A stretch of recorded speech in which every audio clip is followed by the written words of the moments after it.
Hi, it's Peter Diamandis. I'm the chairman and CEO of the X Prize, the co-founder and executive chairman of Singularity University, and the co-author with Stephen Kotler of this book, Bold: How to Go Big, Create Wealth, and Impact the World. And in this video, I want to share with you what I've learned about billionaire thinking strategies. And when I set out to write Bold, of course, the question is, who are the boldest entrepreneurs out there, and what did they do to succeed? And I'm very blessed to have a number of them as friends, as investors, and as board members. And we're going to look at this video to understand how they've succeeded. How did they go from nothing? I mean, none of them started with wealth. None of them started with an inheritance, to becoming some of the richest and most powerful people on the planet, making their dreams come true, creating new industries, and making the world a better place. And that's what I hope for you. In this video, I want to share with you the mindset that matters. And of course, that's our very first area. Mindset matters more than anything else. If you believe you can or you believe you can't, you're right. And what I found with these extraordinary individuals is that their mindset is a belief that the future can be created. And especially today, with access to the most extraordinary technologies, exponential accelerating technologies, access to crowdfunding, there is no challenge we cannot take on. Today, you and I have access to technologies that were only possible for the world's largest companies and governments just 20 years ago. Now, perhaps the most important mindset I want to start this conversation with is a mindset around abundance. And if you followed my work, you know that I teamed up with Stephen Kotler to write this New York Times bestseller, Abundance: The Future is Better Than You Think. And in this book, we talk about how the world is getting better at an extraordinary rate, driven by exponential technologies and exponential tools. And in fact, this shows us where the world's going to be in 20 or 30 years. Bold is my book of how you and I get us there. And in the process of getting there, create extraordinary wealth impacting the world. Now, I was very honored, beyond my greatest expectations, to find out that President Bill Clinton is a huge fan of abundance. I was given the opportunity to close out the Clinton Global Initiative recently, President Clinton's major conference every year called CGI. And during the conversation, he said, "Hey, Peter, how are you so optimistic? Don't you read the news?" And I said, "President Clinton, actually, I try not to. And I don't actually watch the news, and I do look at the numbers. And the numbers show us that we're living during the most extraordinary time ever in human history." And I want to share with you one of the concepts that all the billionaires that Steve and I interviewed have in common. They're all abundance thinkers. They realize that the news media is delivering us negative news because we pay 10 times more attention to negative news than positive news. You see, over the last 100 years, humanity has had extraordinary progress, right? The per capita income for every nation on this planet has more than tripled. The lifespan has more than doubled. The cost of food has dropped 13-fold. Energy has dropped 20-fold. Transportation has dropped 100-fold. Communications 1,000-fold. The world has gotten better on almost every single dimension. And so one of the things we found in common was this abundance thinking among our billionaires that we interviewed. So let me share with you who we write about in Bold. And of course, I'm just touching the top of the pyramid here. If you pick up Bold, you'll learn a lot more here. Larry Page, who is an investor in my company, is a member of the board of trustees of the X Prize Foundation. Elon Musk, also a board member of the X Prize. Jeff Bezos, my first organization ever is a group called Students for the Exploration and Development of Space. I started when I was at MIT. Jeff was the president of the chapter at Princeton. And Richard Branson, who of course, as a friend, a donor to the X Prize, and purchased the rights to the winner of the Ansari X Prize, Spaceship One. What we found was 8 different common principles among these billionaires. I'm going to share with you 5 of them right here. And so let me go into a little bit of detail, and we'll talk about each of these and how you can use these in your company, in your next startup, in your business. So the first is Elon Musk. And Elon personifies passion and purpose. Let me read this to you. He goes, I didn't go into the rocket business and the car business or the solar energy business. He's the founder, CEO of both SpaceX and Tesla and the chairman of Solar City. He goes, I didn't go into these businesses thinking they were great opportunities. I just thought in order to make a difference, something needed to be done. I wanted to have an impact. I wanted to create something substantially better than what came before. And so what I found with everybody here, and hopefully with yourself, is that when you go to do something that you're passionate about, that you care about, when the work gets difficult and impossible, and Elon, God bless him, all three of those companies teetered on the edge of bankruptcy back in 2008, but he persevered because he cared so much about these industries. And if you can tap into that deep passion, you're going to keep going when everyone else gives up. And for me, some of my successful companies have been overnight successes after 10 or 11 years of hard work. The same with Elon. So the first and most important thing is passion and purpose. Is the company you're in right now your passion, your highest purpose? If it's not, then find something that is. If you're doing something just for the money because your mom or dad told you or your teacher told you, that's not what you should be doing. You have to look inside your heart, your soul, and find out what you would do if no one even paid you. So how can you find your passion and purpose? I found two mechanisms that work for me. I want to share them with you.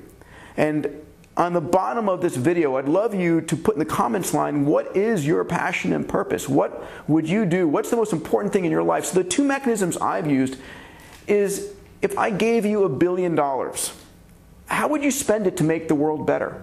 What would you do? Would you go after water, health, giving everybody, free video games? I don't know, but how would you spend $1 billion to make the world a better place? The second thing is, when you were a kid, what did you love to do? What did you want to be before the world told you what you had to be? If you can tap back into that childhood purpose, that's critical. I mean, Elon wanted to do space and solar energy and new automotives and things like PayPal since his childhood. That was his drivers. And I found that as a common thing with everybody. So what is your purpose? What did you want to do when you were a kid? What would you do with $1 billion? Stop doing what people tell you. Go do what's in your heart. Okay. The next is Jeff Bezos. What an extraordinary success story that you'll learn about what drove Jeff, what he's learned. I'm going to share just a small part of it. All of this is in bold. I hope you'll pick it up. So Jeff says the amount of useful invention you can do is directly proportional to the number of experiments you can run per week, per month, per year. If you're going to increase the number of experiments, you're going to increase the number of failures. You've got to be willing to be misunderstood for long periods of time. So what Jeff is telling us here is, and especially as an entrepreneur, you have to be willing to fail. If you're not willing to try and learn and pivot and fail and try again and try again and try again, you're stuck with incrementalism. The most successful entrepreneurs in the world have tried and failed over and over and over again. For God's sakes, we're going to hear from Larry Page in a moment. Google was like the 130th search engine, some extraordinary large number, and actually I think it was like the 37th search engine. But they went and pitched 100+ investors to invest in Google. They all said no. They said, hey, there's lots of other search engines. What do we need another one for? Jeff with Amazon has been iterating over and over again. He loves his failures because he's learned from them, iterated, and done it again. So you need to experiment. In fact, your advantage as an entrepreneur compared to the large corporations is the large companies don't fail because they're worried about their stock price plummeting. They're worried about a public failure, so they don't experiment. They only do the things that they know they can. And if you're not willing to fail, you're not willing to experiment, you're stuck in incremental growth. And we're here today to talk about exponential growth. So billionaire thinking strategy number 2, experimentation. So what experiments are you doing in your company? I mean, here in my organizations, I ask people to experiment every day. Try something new. Try something new every single day. Learn from the data. The third is risk mitigation. So Richard Branson says, superficially, it looks like entrepreneurs have a high tolerance for risk. But one of the most important phrases in my life is protecting the downside. So how do you reconcile experimenting and failing with mitigating risk? It's very important. And the fact of the matter is, you need to do both. As an example, when Richard had started Virgin Music, and he sold Virgin Music to create Virgin Airlines, people thought he was crazy. It said, how can you be selling Virgin Records and creating Virgin Airlines? I mean, the record industry is so amazing. But of course, obviously, here comes iTunes years later and demonetizes and dematerializes the entire music industry. So now he looks brilliant for having done that. But it was in creating Virgin Atlantic, his airways, that he made the most important move. When he went and he bought his first 747, he negotiated with Boeing the right to sell back that airplane a year later if the airlines wasn't working. So he took the risk, but he protected his downside. Years later, when he bought the rights from Burt Rutan and Paul Allen for Spaceship One to create Virgin Galactic, he went to Abu Dhabi and he sold a third of his company to an Emirati fund that covered his original investment. So he offset that cost of building Virgin Galactic. So again, how can you take a risk but protect your downside? And how can you iterate over and over again? Back to Jeff Bezos. And this is from his shareholder letter. He says, "We will continue to make investment decisions in light of long-term market considerations rather than short-term profitability. We choose to prioritize growth because we believe that scale is central to achieving the potential of our business." One thing I found in common among Richard and Jeff and Larry and Elon was long-term thinking. They all are in this not for a quick hit. They're in this because it's the most important thing in their lives. And if you're starting a company or business just because you see a near-term opportunity, please don't do it.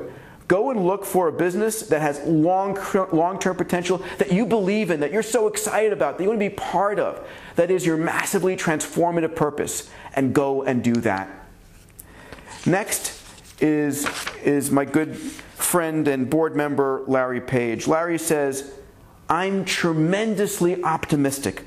I'm certain that whatever challenges we take on, we can solve with a little bit of concerted effort and good technology. It means our job is to really make the world a better place. We need to get better organized and move a lot faster."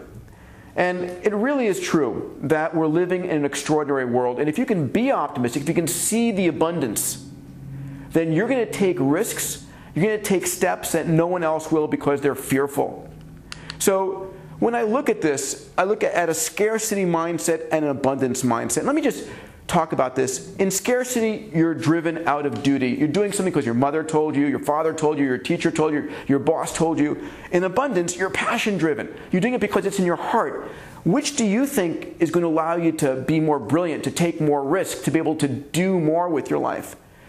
In scarcity, you're thinking small. It's like, can I go 10% bigger? In abundance, you're going 10 times bigger. It's a moonshot thinking. In scarcity, it's pessimism. Murphy is right. I'm likely to fail. I'm not going to try. I'm screwed. And in abundance, you're optimistic. You're saying, screw Murphy. We're going to figure this out. We're going to experiment. We're going to iterate. We're going to do like Jeff Bezos says, and we're going to experiment over and over and over again until we find that winning solution. In scarcity, you're resentful and fearful. You're suspicious and a loner. Who wants to be with you if you're in that kind of mindset? No one does. In abundance, you're full of gratitude and confidence, and everyone wants to be with someone who's confident and filled with gratitude. In scarcity, it's near-term thinking, and you can't afford long-term thinking. In abundance, it's long-term thinking. The future is better, and you think, which of these do you think the billionaires personify? Which of this is the Silicon Valley mindset? It's all about abundance thinking. So I'm going to wrap up in the last few slides with an exercise. The first, I want you to realize that there is nothing in your life that is truly scarce. Scarcity is contextual. Let me give you a couple of examples. If I were picking oranges from this tree, and at 5'5", I picked all the oranges from the lowest hanging branches, Oranges went from being scarce to all of us, from being abundant to all of a sudden being scarce, until I invent a ladder. A ladder is a piece of technology that give me higher reach and all of a sudden makes the oranges abundant in this tree. I love this example. This is a cover of Wired magazine. I don't know if you can read this. I mean, what do we think of in the world as being more scarce and more precious than diamonds? But there are companies right now, one of them I know in Silicon Valley, that is manufacturing artificial diamonds. Here's what it says over here. If you can't read it, it's $5 a carat for a flawless, made-in-the-lab diamonds. So the fact of the matter is there truly is nothing that is scarce that we can't make abundant. Energy, water, and in bold, in abundance, I teach this. We are living on a planet that is bathed in 5,000 times more energy than we consume as a species. One of the companies I write about in bold is called Human Longevity. And we're focused on adding 30 to 40 years, healthy years in everyone's life. If you're worried about expertise or customers, welcome to the world of crowdfunding. Welcome to the world of crowdsourcing. How to get, a abundance of customers. So I want you to do a little exercise with me. I'd love you to write down in the comments below or on a separate piece of paper, what are the 3 things in your life that you consider most scarce? Is it money? Is it time? Is it love? What is it? Is it customers? Is it, expertise? What are the 3 things that, if these things went from scarcity to abundance, would change your life? Maybe write this for your company. Or maybe write this for the company you want to start. And let me share this with you. There are 4 things that have the biggest influence on your scarcity mindset. The first is the people in your life. The second is the environment. The third, the news you watch, and your purpose. Now, we all know there are people in our lives who are bummers, right? They're like constantly the glass is half empty and the glass is empty and so forth. I don't know if that could be your spouse, your business partner, the people in your company, whatever it is. You have to be cognizant of who those individuals are. Your environment at work, is it dingy? Is it depressing? Are the signs on the walls negative? The news you watch, if you let the negative news, I don't actually step over the newspaper when I'm in a hotel room. I don't want to read the news. I will get the news on my terms with Google, Google News filters or from my social media. I do not let the television or radio or newspaper news get me down. And the 4th and final is your purpose. If you have a purpose that wakes you up in the morning, gets you excited, your massively transformative purpose, it is something that's going to rock your life. So in this moment, I want you to either pause the video, take out a piece of paper, or write in the comments below for each of those 3 areas of scarcity. What is the source of that scarcity? Why do you believe those things are scarce? Is it something your parents told you? Is it something that your history told you? And then for each of these, what is the strategy you could start using to convert scarcity to abundance? And I'll tell you, in bold, Stephen and I lay out the process of how to think to go from scarcity to abundance and the tools you need to think at that level. And I truly hope you'll pick up a copy of Bold. It is everything I've learned in starting 17 companies over 30 years, from learning from the most extraordinary entrepreneurs out there of how to truly make your dreams come true. If you click on the button below on this page, you'll have a chance to learn about some exclusive bonuses you'll get when you buy a copy of Bold from this site and not from another. You'll actually get a second book for free and a whole number of other exclusive training bonuses. So please do that. And I would appreciate if you'd post your comments and your questions below. I'd love to learn what you think of this content and answer your questions. We truly are living during the most extraordinary time ever to be an entrepreneur. Your ability to go and solve the world's biggest problems, create wealth, and create a world of abundance is like never before.